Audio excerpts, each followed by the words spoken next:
প্রতিটি মানুষ নির্বিঘ্নে বসবাস করবে এমন বাংলাদেশের প্রত্যাশা প্রধানমন্ত্রীর। নজরুল বর্ষ উদ্বোধন, মন্ত্রিসভায় ভিসা নীতির নতুন খসড়া উপস্থাপন। তিস্তা প্রকল্প বাস্তবায়নে বাংলাদেশকে সর্বোচ্চ সহযোগিতা দেবে চীন। সম্ভাব্যতা যাচাইয়ে শিগগিরই আসবে প্রতিনিধি দল, জানালেন রাষ্ট্রদূত। খসড়া আইনে জাতীয় মানবাধিকার কমিশনের স্বাধীনভাবে কাজ করার ক্ষমতা খর্বের শঙ্কা টিআইবির। বিধি প্রণয়ন, চেয়ারম্যান ও কমিশনার নিয়োগে অস্বচ্ছতার অভিযোগ। অভিন্ন প্রশ্নপত্রে এইচএসসি ও সমমান পরীক্ষা শুরু। প্রাথমিকে ৩৮,০০০-এর বেশি শিক্ষক নিয়োগ দেবে সরকার, জানালেন শিক্ষামন্ত্রী।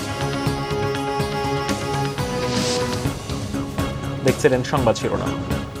প্রধানমন্ত্রী তারেক রহমান জানিয়েছেন, ধর্ম বর্ণ নির্বিশেষে প্রতিটি মানুষ নির্বিঘ্নে বসবাস করবে এমন দেশ প্রত্যাশা তার। বলেন, শুধু মানুষ নয়, কোনো প্রাণীও যেন হিংস্রতার শিকার না হয় তা নিশ্চিত করা হবে। প্রধানমন্ত্রী আরও বলেন, তথ্য প্রযুক্তির অবাধ প্রবাহ, কৃত্রিম বুদ্ধিমত্তার সীমাহীন ইতিবাচক এবং নেতিবাচক প্রভাব নতুন প্রজন্মের সামনে একদিকে জ্ঞানের দ্বার উন্মোচন করেছে, মূল্যবোধ হারিয়ে বিপদগামী হওয়ার পথও খুলেছে। এই জটিল বাস্তবতায় কবি কাজী নজরুল ইসলামের নৈতিক মূল্যবোধ সম্পন্ন সৃষ্টি উদীয়মান প্রজন্মের সামনে আলোকবর্তিকা হয়ে উঠতে পারে। আরও জানাচ্ছেন জাহাঙ্গীর আকান্দ। জাতীয় কবি কাজী নজরুল ইসলামের ১২৭তম জন্মজয়ন্তী উপলক্ষে সারা দেশে একযুগে নজরুল বর্ষ ২০২৬ ও ২৭ বছরব্যাপী কর্মসূচির উদ্বোধন করেন প্রধানমন্ত্রী তারেক রহমান। সচিবালয়ে মন্ত্রিসভা কক্ষে নজরুল বর্ষ উপলক্ষে স্মারক ডাকটিকিট ও লোগো উন্মোচন করেন প্রধানমন্ত্রী। এ সময় প্রধানমন্ত্রী তারেক রহমান বলেন, কাজী নজরুল ইসলাম বাংলাদেশের ভূখণ্ডে জন্মগ্রহণ না করলেও তার হৃদয় জুড়ে ছিল বাংলাদেশ। বাংলাদেশও তাকে হৃদয় দিয়ে ভালোবাসে। বিদ্রোহী কবি, প্রেমের কবি, বিরহের কবি, তারুণ্যের কবি, বাংলাদেশের ঐতিহ্যের কবি কাজী নজরুল ইসলাম আমাদের জাতীয় সাহিত্য সংস্কৃতির ইতিহাসের এক অবিস্মরণীয় নাম। পরাধীন, পর্যদুস্ত, পরাভূত জাতির ভাগ্যাকাশে তার আবির্ভাব ছিল আলোক বর্তিকার মতন। মাতৃভূমিকে ভালোবাসার ক্ষেত্রেও তিনি আমাদের অন্যতম প্রধান দিশারি। আমাদের জীবন, আশা আকাঙ্ক্ষা, স্বপ্ন সংগ্রাম, সাহিত্য, সংস্কৃতি, ইতিহাস, ঐতিহ্য তার রচনার মধ্যে মহিমায় সৌন্দর্য নিয়ে বক্সময় হয়ে রয়েছে। কবির সেই স্মৃতি বিজড়িত ত্রিশালকে নজরুল সিটি ঘোষণার সম্ভাব্যতা খতিয়ে দেখার জন্য এরই ভিতরে নির্দেশনা দেওয়া হয়েছে সংশ্লিষ্ট কর্তৃপক্ষকে। প্রধানমন্ত্রী বলেন, পরাধীনতা, জুলুম, নির্যাতন, শোষণ, অসাম্য, বৈষম্য, কুসংস্কার তথা যা কিছু অন্যায়, অবিচার ও অসুন্দর, তার বিরুদ্ধে জাতীয় কবির কলম ছিল শানিত অস্ত্র। প্রতিটি ক্ষেত্রেই নজরুল শুদ্ধ প্রকাশ। অন্যায় অবিচারের বিরুদ্ধে রুখে দাঁড়াতে তিনি আমাদের অনুপ্রেরণা। তার প্রাসঙ্গিকতা এবং প্রয়োজন কখনোই ফুরোয় না। একজন রাজনৈতিক কর্মী হিসাবে আমার কাছে মনে হয় আমাদের জাতীয় কবি কাজী নজরুল ইসলাম হলেন বাংলাদেশের মন। আমাদের জাতীয় কবি কাজী নজরুল ইসলাম যেমন বলেন, গাহি সাম্যের গান, সেখানে আসিয়া এক হয়ে গেছে সব বাধা ব্যবধান। সেখানে মিশেছে হিন্দু, বৌদ্ধ, মুসলিম, খ্রিস্টান। অপশক্তি নিজেদের হীন দলীয় স্বার্থে মানুষের মধ্যে বিভেদ, বিরোধ সৃষ্টির অপচেষ্টা চালালেও সবাই মিলেমিশে থাকাই বাংলাদেশের মানুষের আবহমান কালের মূল্যবোধ। বর্তমান সরকারও এমন এক রাষ্ট্র এবং সমাজ বিনির্মাণের লক্ষ্যে কাজ করছে, যেখানে ধর্ম, বর্ণ নির্বিশেষে প্রতিটি মানুষ নির্বিঘ্নে নিরাপদে বসবাস করবে। শুধু মানুষের এই নিরাপত্তা নয়, আসুন কোনো প্রাণীও মানুষের হিংস্রতার শিকার যেন না হয়, বর্তমান সরকার সেটিও নিশ্চিত করতে চায় এবং আপনাদের সকলের সহযোগিতায় সরকারের পক্ষে সম্ভব সেটিকে নিশ্চিত করা। জাতীয় কবির জীবন ও কর্মের সঙ্গে গণমানুষ, বিশেষ করে বর্তমান প্রজন্মের সম্পর্ক আরও গভীর ও নিবিড় করার প্রয়োজনীয়তা তুলে ধরেন প্রধানমন্ত্রী। তথ্য প্রযুক্তির অবাধ প্রবাহ, কৃত্রিম বুদ্ধিমত্তার সীমাহীন ইতিবাচক এবং নেতিবাচক প্রভাব আমাদের নতুন প্রজন্মের সামনে একদিকে যেমন জ্ঞানের দ্বার উন্মোচন করে দিয়েছে, অপরদিকে মূল্যবোধ হারিয়ে বিপদগামী হওয়াও পথ উন্মুক্ত করেছে হয়তোবা। এমন একটি জটিল বাস্তবতায় কাজী নজরুল ইসলামের আমি হব সকালবেলার পাখি, সবার আগে কুসুমবাগে উঠবো আমি ডাকি, এই ধরনের নৈতিক মূল্যবোধ সম্পন্ন ছড়া বা কবিতা আমাদের প্রজন্মের সামনে আশার আলোক পত্রিকা নিয়ে হয়ে উঠতে পারে।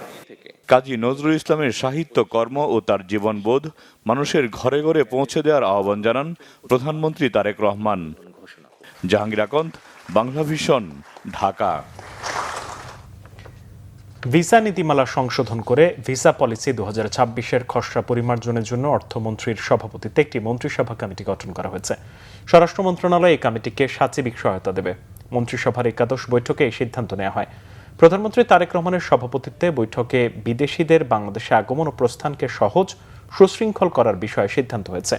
একই সাথে বিদেশে বিনিয়োগ, ব্যবসা ও দক্ষ মানব সম্পদ আকৃষ্ট করা, পর্যটন ও আতিথেয়তা খাতকে উৎসাহিত করার বিষয়ে মন্ত্রিসভার বৈঠকে আলোচনা হয়। প্রযুক্তি ও জ্ঞান স্থানান্তর নিশ্চিত করা, জাতীয় নিরাপত্তা ও আন্তর্জাতিক কূটনৈতিক ভারসাম্য বজায় রাখা, পারস্পরিক নীতির ভিত্তিতে আন্তর্জাতিক ভ্রমণ ব্যবস্থাপনা করা এবং আধুনিক ও সেবামুখী অভিবাসন কাঠামো গড়ে তোলার উদ্দেশ্যে 2006 সালে জারিকৃত ভিসা পলিসি বাস্তবায়নের সিদ্ধান্ত হয় বৈঠকে। তিস্তা মহাপরিকল্পনা বাস্তবায়নে চীন বাংলাদেশকে সর্বোচ্চ সহযোগিতা করবে। শিগগিরই সম্ভাব্যতা যাচাইয়ে একটি টেকনিক্যাল প্রতিনিধি দল আসছে, জানিয়েছেন ঢাকায় নিযুক্ত দেশটির রাষ্ট্রদূত ইয়াওয়েন। বাংলাদেশ মিয়ানমার চীন করিডোরটি ইকোনমিক করিডোর, চাইলে অন্য দেশও তাতে যোগ দিতে পারবে বলেও রাষ্ট্রদূত জানান। ঢাকায় চীনা দূতাবাসে সংবাদ সম্মেলনে এসব কথা জানান ইয়াওয়েন। বলেন, প্রধানমন্ত্রী তারেক রহমানের সাম্প্রতিক চীন সফরে দেশটির সঙ্গে বাংলাদেশের সম্পর্ক নতুন উচ্চতায় পৌঁছেছে, পারস্পরিক সহযোগিতার ও বিশ্বাসের নতুন পথ তৈরি করেছে। সামনের দিনে দুদেশের মধ্যে দ্বিপক্ষীয় বাণিজ্য ও সহযোগিতা আরও বাড়বে। প্রতিরক্ষা প্রযুক্তি সহ বিভিন্ন খাতে চীনের সহযোগিতা অব্যাহত রাখবে বলেও জানান চীনের রাষ্ট্রদূত। This project is the highlight সফরে তিস্তা ব্যারেজ প্রকল্প নিয়ে আলোচনা হয়েছে। চীন কিভাবে সাহায্য করতে পারে তা বলা হয়েছে। ফিজিবিলিটি স্টাডি করতে উচ্চ পর্যায়ের একটি টেকনিক্যাল দলও খুব শিগগিরই আসবে। তিস্তা বাংলাদেশের প্রকল্প, বাংলাদেশের ইচ্ছায় চীন এখানে কাজ করবে। জাতীয় মানবাধিকার কমিশনে খসড়া আইনে কমিশন স্বাধীন সংস্থা হিসেবে কাজ করার ক্ষমতা খর্ব হবে শঙ্কা করছে ট্রান্সপারেন্সি ইন্টারন্যাশনাল বাংলাদেশ টিআইবি। গুমের অভিযোগের তদন্তেও অন্তর্বর্তী সরকারের অধ্যাদেশে থাকা কমিশনের ক্ষমতা খর্ব করা হয়েছে বলে মত তাদের। অভিযুক্ত ব্যক্তি সরকারি কর্মচারী বা শৃঙ্খলা বাহিনীর সদস্য হলে তাকে গ্রেপ্তারের ক্ষেত্রে নিয়োগকারী সংস্থার পূর্বানুমতির প্রয়োজন হবে কিনা সে বিষয়ে সুস্পষ্ট নির্দেশনা নেই। এছাড়া বিধি প্রণয়ন, বাজেট, চেয়ারম্যান ও কমিশনের নিয়োগে আইনটিতে স্বচ্ছতার অভাব রয়েছে উল্লেখ করে খসড়া পরিবর্তনে 19 দফা সুপারিশ তুলে ধরেছে টিআইবি। বৃহস্পতিবার রাজধানীর ধানমন্ডিতে এক পরামর্শ সভায় এসব সুপারিশ তুলে ধরা হয়। তবে মানবাধিকারের বিষয়ে ব্যক্তিগতভাবে চরম নির্যাতনের অভিজ্ঞতা থাকা ব্যক্তিরা সংসদে থাকায় কমিশনের আইনের এমন দুর্বল দিকগুলো বিবেচনায় নেবেন বলে আশা টিআইবির। 9টি সাধারণ শিক্ষা বোর্ডে অভিন্ন প্রশ্নপত্রে শুরু হয়েছে এই বছরের এইচএসসি ও সমমানের পরীক্ষা। বৃহস্পতিবার সকাল 10টা থেকে পরীক্ষা চলে দুপুর 1টা পর্যন্ত। প্রথম দিনে দেশের 9টি সাধারণ শিক্ষা বোর্ডে বাংলা প্রথম পত্র পরীক্ষা অনুষ্ঠিত হয়। মাদ্রাসা বোর্ডের অধীনে আলিম, কোরআন মাজিদ এবং কারিগরি বোর্ডে বাংলা দ্বিতীয় পত্রের পরীক্ষা নেওয়া হয়। 9টি সাধারণ শিক্ষা বোর্ডে অভিন্ন প্রশ্নপত্রে হলো এই পরীক্ষা। 11টি শিক্ষা বোর্ডের অধীনে 9,439টি শিক্ষা প্রতিষ্ঠান থেকে মোট 12,70,583 শিক্ষার্থী পরীক্ষায় অংশ নিচ্ছে। মোট পরীক্ষার্থীর মধ্যে সাধারণ শিক্ষা বোর্ডের অধীনে অংশ নিচ্ছে 10,69,714 জন। মাদ্রাসা শিক্ষা বোর্ড থেকে পরীক্ষা দিচ্ছে 92,905 জন, আর 1,07,964 জন বাংলাদেশ কারিগরি শিক্ষা বোর্ডের অধীনে পরীক্ষা দিচ্ছে। এবার পূর্ণাঙ্গ সিলেবাসে পরীক্ষা অনুষ্ঠিত হচ্ছে। এবার মোট 2,697টি পরীক্ষা কেন্দ্রের সবগুলোকে সিসিটিভি নজরদারির আওতায় আনা হয়েছে। মন্ত্রণালয়ের তথ্য অনুযায়ী পরীক্ষার্থীদের মধ্যে ছাত্র সংখ্যা 6,21,969 এবং ছাত্রী সংখ্যা 6,48,614। আদালতে নিয়োগ সংক্রান্ত মামলার নিষ্পত্তি হয়। প্রাইমারিতে প্রধান শিক্ষক নিয়োগ ও পদোন্নতিতে বাধা নেই। ব্রিফিংয়ে জানিয়েছেন শিক্ষামন্ত্রী আ.ম এহসানুল হক মিলন। শিগগিরই শূন্য পদে 36,000-এর বেশি প্রধান শিক্ষককে পদোন্নতি এবং 38,000-এর বেশি শিক্ষক নিয়োগ দেওয়া হবে বলেও জানান শিক্ষামন্ত্রী। রিপোর্ট রিশাদ নাসরুল্লাহ। চলমান থাকায় দীর্ঘদিন ধরে শূন্য ছিল দেশের প্রায় 36,000 সরকারি প্রাথমিক বিদ্যালয়ের প্রধান শিক্ষকের পদ। তবে বৃহস্পতিবার শিক্ষক নিয়োগে বাধা নেই বলে রায় দিয়েছেন আপিল বিভাগ। আইন অনুযায়ী যেটি করা হয়েছিল, সরাসরি নিয়োগপ্রাপ্ত শিক্ষকদের স্থান থাকবেন উপরে, আর অধিগ্রহণকৃত বেসরকারি স্কুল থেকে যারা এসেছেন তাদের স্থান থাকবে নিচে। এইটাই আজকে প্রতিষ্ঠিত হলো। এই আইনি জটিলতার কারণে সারা দেশে প্রায় 32,000 প্রাথমিক বিদ্যালয়ে কোনো প্রধান শিক্ষক ছিলেন না। অনেক ক্ষেত্রে স্থানীয় আয়োজনের মাধ্যমে হয়তো একজনকে দায়িত্ব দেওয়া হয়েছে, কিন্তু সরকারের যে বদলি শিক্ষক নিয়োগ দেওয়া, প্রধান শিক্ষক নিয়োগ দেওয়ার ব্যাপার, প্রধান শিক্ষক বদলি করার যে সরকারের যে ক্ষমতা আছে, এই মামলাটির কারণে সেটি এতদিন পর্যন্ত কার্যকর ছিল না। আজকের রায়ের পরে সে জটিলতা নিরসন হবে, সরকার প্রধান শিক্ষক নিয়োগ দিতে পারবেন এবং একটা শৃঙ্খলা ফিরে আসবে। আপিল বিভাগের রায়ের পর এক ব্রিফিংয়ে শিক্ষামন্ত্রী জানান, দ্রুততম সময়ে নিয়োগ প্রক্রিয়া শুরু করতে মন্ত্রণালয়কে কাজ করতে নির্দেশনা দেওয়া হয়েছে। এখানে আমাদের 32,000 শিক্ষক হেডমাস্টার প্রমোশনের জন্য আটকে আছে, তার সাথে ওদের 283 জন, সেটাও একই সাথে ছিল। এখন আজকে অ্যাজ অফ টুডে এসে আমাদের হেডমাস্টারের শূন্য পদ এসে দাঁড়িয়েছে 36,235টি আউট অফ আমাদের 65,500 স্কুলের মধ্যে। এর মধ্যেও আরও আমাদের পদ শূন্য হয়েছে। এই পদ শূন্য হলো সহকারী শিক্ষক, অর্থাৎ আমরা যদি 36,235 জন শিক্ষককে এখন প্রমোশনটা দিতে পারি, সেই সাথে আমাদের ইমিডিয়েটলি আমাদের আসন শূন্য হয়ে যাবে 38,443 জন। আমি ইতিমধ্যে নির্দেশ দিয়েছি আমাদের শেডের সচিব এবং প্রাইমারি সচিবকে ঘণ্টাখানেক আগে যে আপনি রিকোয়েজিশন তৈরি করে ফেলেন। আজকে বিকেলের ভিতরেই আমরা পিএসসিকে এই রিকোয়েজিশনগুলি পাঠাবো এবং তারা যেন স্পেশাল এই নিয়োগগুলো আমাদের দিতে পারে। সাংবাদিকদের প্রশ্নের জবাবে শিক্ষামন্ত্রী জানান, প্রাথমিক থেকে আনন্দময় এবং নৈতিক শিক্ষাকে সমন্বয় করে নতুন কারিকুলামের ব্যাপারে কাজ করছে সরকার। রিশান নাসরুল্লাহ, বাংলা ভিশন, ঢাকা। আগামী শনিবার জুলাই জাতীয় সম্মেলন 2026কে ঘিরে শেষ মুহূর্তের প্রস্তুতি শেষ হয়েছে। বৃহস্পতিবার রাজধানীর বাংলাদেশ চীন মৈত্রী সম্মেলন কেন্দ্রে হয় এসএসএফ এর আয়োজনে অনুষ্ঠানের চূড়ান্ত মহড়া। এর সার্বিক সমন্বয় করেন মুক্তিযুদ্ধ বিষয়ক প্রতিমন্ত্রী ইশাক হোসেন। আয়োজকদের বিভিন্ন দিক, অতিথি অভ্যর্থনা, মঞ্চ ব্যবস্থাপনা, নিরাপত্তা ও সার্বিক পরিস্থিতি নিবিড়ভাবে পর্যালোচনা করা হয়। সম্মেলনে প্রধান অতিথি হিসেবে উপস্থিত থাকবেন প্রধানমন্ত্রী তারেক রহমান। দেশের বিভিন্ন প্রান্ত থেকে প্রতিনিধি ও আমন্ত্রিত অতিথিদের অংশগ্রহণে সম্মেলনটি অনুষ্ঠিত হবে। বাংলাদেশ সীমান্ত ঘেঁষা মিয়ানমারের রাখাইন রাজ্যে আবারও বিমান হামলা চালিয়েছে দেশটির সেনাবাহিনী। প্রায় 7 মাস বিরতির পরে হামলার বিস্ফোরণের শব্দ কক্সবাজারের টেকনাফ সীমান্তবর্তী বিভিন্ন এলাকায় শোনা যায়। এতে স্থানীয় বাসিন্দাদের মধ্যে আতঙ্ক ছড়িয়ে পড়েছে। সীমান্ত এলাকার বাসিন্দারা জানান, নাফ নদীর ওপারে 4টি শক্তিশালী বিস্ফোরণের শব্দ শোনা যায়। টেকনাফের জাদিমুরা থেকে শাহপুরীর দ্বীপ পর্যন্ত বিভিন্ন এলাকায় বাড়িঘর কেঁপে ওঠে। বিকট বিস্ফোরণের শব্দে শিশু ও বয়স্কদের মধ্যে সবচেয়ে বেশি আতঙ্ক ছড়িয়ে পড়ে। রাখাইনের বুচিডং ও মংডু এলাকায় বিমান হামলা চালায় মিয়ানমার সেনাবাহিনী। আরাকান আর্মির নিয়ন্ত্রণে থাকা রাখাইনের বিভিন্ন এলাকায় গত কয়েক মাস ধরে মিয়ানমার সেনাবাহিনীর তৎপরতা তুলনামূলক কম ছিল। তবে বুচিডং এলাকায় নতুন করে বিমান হামলা চালানোর ফলে আতঙ্ক ছড়িয়ে পড়েছে সীমান্তের ওপারে। এই হামলার পর নতুন করে রোহিঙ্গা অনুপ্রবেশের শঙ্কা তৈরি হয়েছে। সীমান্তে সতর্ক অবস্থায় রয়েছে border guard Bangladesh, BGB. Dengue পরিস্থিতি মোকাবিলায় সব ধরনের প্রস্তুতি নেওয়া হয়েছে জানিয়েছেন স্বাস্থ্যমন্ত্রী সরদার মোহাম্মদ সাখাওয়াত হোসেন। ঢাকা মেডিকেল কলেজের প্যাথোলজি বিভাগে আধুনিক মাইক্রোস্কোপ ও ল্যাবরেটরি যন্ত্রপাতি হস্তান্তর শেষে তিনি একথা জানান। স্বাস্থ্যমন্ত্রী জানান, দেশে বর্তমানে পর্যাপ্ত ডেঙ্গু পরীক্ষার কিট ও স্যালাইনের মজুদ রয়েছে। গত 6 মাসে ডেঙ্গুতে মৃত্যুহার বেড়েছে। বিশেষ করে জুলাই অগাস্টে সংক্রমণ বাড়তে পারে, এই কারণে সবাইকে সতর্ক থাকার আহ্বান জানান তিনি। মশার লার্ভা ধ্বংসে ডাবের খোসা, পুরনো টায়ার ও ছোট পাত্রে জমে থাকা পানিতে ব্যবহারের জন্য বিশেষ লার্ভানাশক ট্যাবলেট আগামী 7 দিনের মধ্যে সরবরাহ করা হবে বলেও জানান তিনি। এছাড়া আগামী 6 মাসের মধ্যে সুপার স্পেশালাইজড হাসপাতাল প্রকল্প পূর্ণাঙ্গভাবে চালুর আশা প্রকাশ করেন স্বাস্থ্যমন্ত্রী। পাশাপাশি 10 জুলাই ঢাকা মেডিকেল কলেজের প্রতিষ্ঠাবার্ষিকীতে প্রধানমন্ত্রীর পক্ষ থেকে মেয়েদের আবাসন সহ কলেজটির সার্বিক উন্নয়নে বেশ কয়েকটি বড় প্রকল্পের ঘোষণা আসতে পারে বলেও জানান মন্ত্রী। এদিকে ডেঙ্গু পরিস্থিতি মোকাবিলায় স্বাস্থ্য অধিদপ্তরের সক্ষমতা জোরদারে 40,000-এর বেশি ডেঙ্গু পরীক্ষার কিট হস্তান্তর করেছে রেড ক্রিসেন্ট সোসাইটি। দুপুরে রাজধানীর রেড ক্রিসেন্ট সোসাইটির জাতীয় সদর দপ্তরের সংস্থা চেয়ারম্যান ব্যারিস্টার মোহাম্মদ আব্দুস সালাম আনুষ্ঠানিকভাবে স্বাস্থ্য অধিদপ্তরের রোগ নিয়ন্ত্রণ শাখার পরিচালক অধ্যাপক ডাক্তার মোহাম্মদ হালিমুর রশিদের কাছে এসব কিট হস্তান্তর করেন। হালিম রশিদ জানান, এবছর ডেঙ্গু পরীক্ষার কিটের ঘাটতির আশঙ্কা ছিল।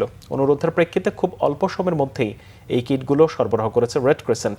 বাংলাদেশ রেড ক্রিসেন্ট সোসাইটির চেয়ারম্যান বলেন, সরকারের সহায়ক সংস্থা হিসেবে জনস্বাস্থ্য সহ বিভিন্ন মানবিক সংকটে সরকারকে সহযোগিতা করে আসছে সংস্থাটি। গত বছর 30,000 ডেঙ্গু পরীক্ষার কিট দেয়া হলেও এবছর তা বাড়িয়ে 44,000-এর বেশি কিট সরবরাহ করা হয়েছে। পাশাপাশি হামসহ অন্যান্য জনস্বাস্থ্য সংকট মোকাবিলায় সংস্থাটি সহায়তা অব্যাহত রেখেছে।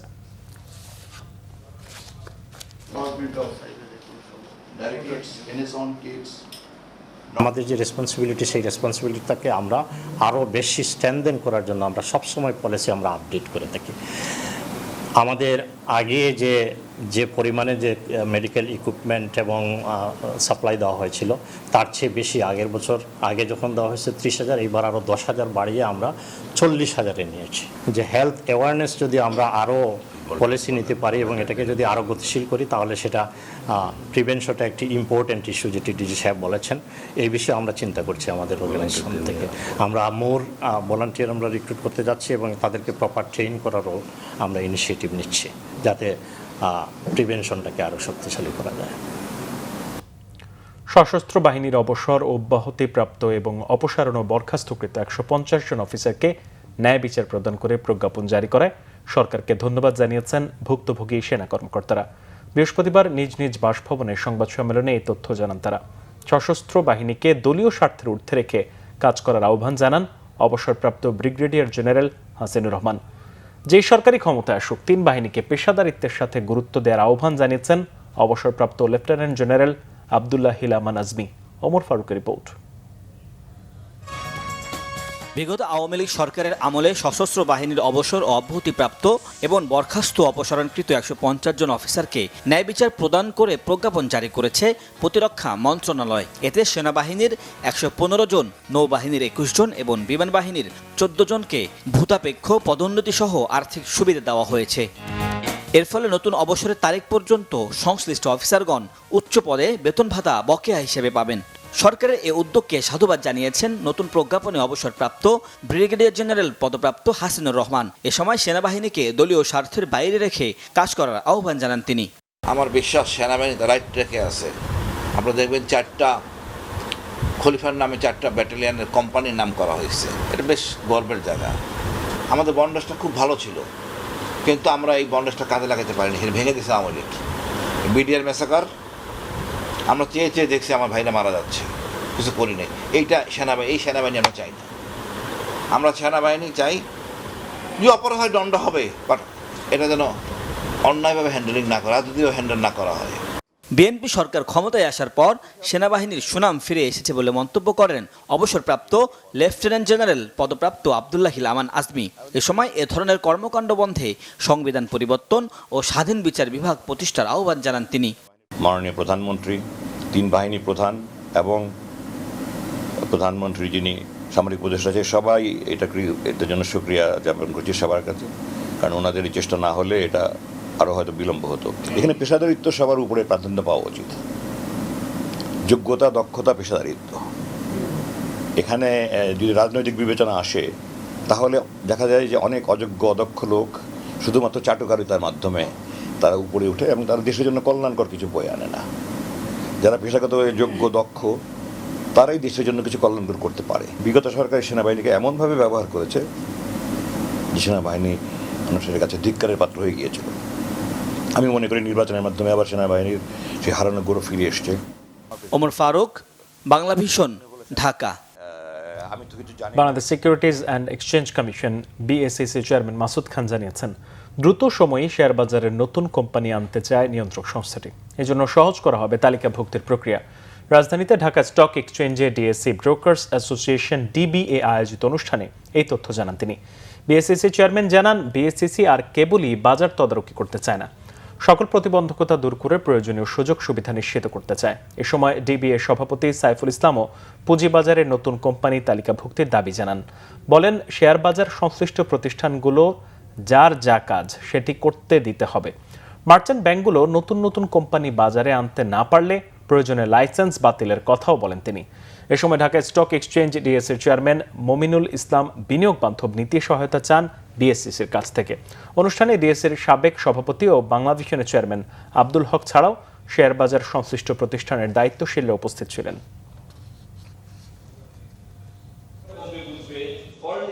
আইপিও রুলের যে পেইনগুলো যেগুলো আছে আমি নিজে পড়ে বলেছি এটা তো একটা আপনার ফ্রেন্ডলি আইপিও রুল হতে পারে না। এই রুলে আসলে তো কেউ আইপিও করতে পারবে না। আইপিও প্রসেসটাকে আমাকে অনেক সহজ করতে হবে এবং এটাই নেক্সট উইক আমি ডিসকাস করব যে সহজ করার উপায়টা কি। It should not be like this that একটা আপনার ইস্যু ম্যানেজার ফাইন্যান্সিয়াল স্টেটমেন্ট পাঠালো, ওটাকে আমি রিঅডিট করলাম। ওয়াই? সংবাদ শেষ করব, শিরোনামগুলো আরও একবার জানি। প্রতিটি মানুষ নির্বিঘ্নে বসবাস করবে এমন বাংলাদেশের প্রত্যাশা প্রধানমন্ত্রীর। নজরুল বর্ষ উদ্বোধন, মন্ত্রিসভায় ভিসা নীতির নতুন খসড়া উপস্থাপন। তিস্তা প্রকল্প বাস্তবায়নে বাংলাদেশকে সর্বোচ্চ সহযোগিতা দেবে চীন। সম্ভাব্যতা যাচাইয়ে শিগগিরই আসবে প্রতিনিধি দল, জানালেন রাষ্ট্রদূত। খসড়া আইনে জাতীয় মানবাধিকার কমিশনের স্বাধীনভাবে কাজ করার ক্ষমতা খর্বের শঙ্কা টিআইবির। বিধি প্রণয়ন, চেয়ারম্যান ও কমিশনার নিয়োগে অস্বচ্ছতার অভিযোগ। অভিন্ন প্রশ্নপত্রে এইচএসসি ও সমমান পরীক্ষা শুরু। প্রাথমিকে ৩৮,০০০-এর বেশি শিক্ষক নিয়োগ দেবে সরকার, জানালেন শিক্ষামন্ত্রী। এই ছিল এখনকার মতো। পরের সংবাদ ভোর ৪টায়। এর আগে ২টায় রয়েছে নিউজ টপ 10 দেখার আমন্ত্রণ রইল। এতক্ষণ সাথে থাকায় ধন্যবাদ সবাইকে।